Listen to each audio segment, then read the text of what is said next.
Hello, and welcome to the Morning Flow, your water and wastewater industry brief. I'm bringing you the latest from across the nation. We've got some important updates this week, so let's dive right in.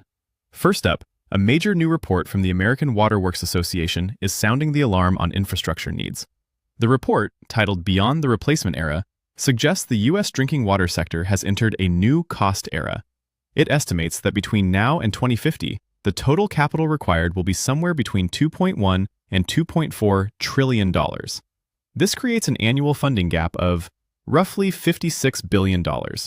It's a sobering look at the compounding costs of regulatory compliance, climate resilience, and cybersecurity, on top of aging pipe replacement. Next, if you're tracking PFAS regulations, this one's important. The EPA has provided a one-year update on its PFAS strategic roadmap. For public water systems, two things stand out.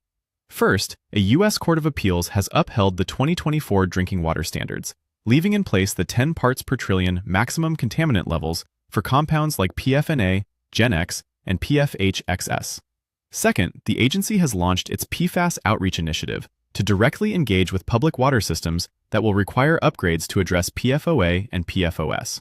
It signals a continued focus on implementation and enforcement. And rounding things out, a promising new technology for destroying forever chemicals is getting a real-world test.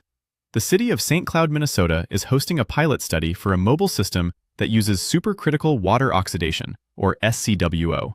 Developed by 374 Water, the process uses high pressure and heat to break the carbon-fluorine bond, completely destroying the PFAS molecule rather than just filtering it. The study aims to prove the technology can be scaled for widespread use at public facilities, offering a potential path to permanent PFAS removal. That's the brief for this edition of the Morning Flow. You can find links and more details for everything we covered in our show notes at waterandwastewater.com. If you found this useful, share it with a colleague. Thanks for tuning in, and we'll catch you on the next one.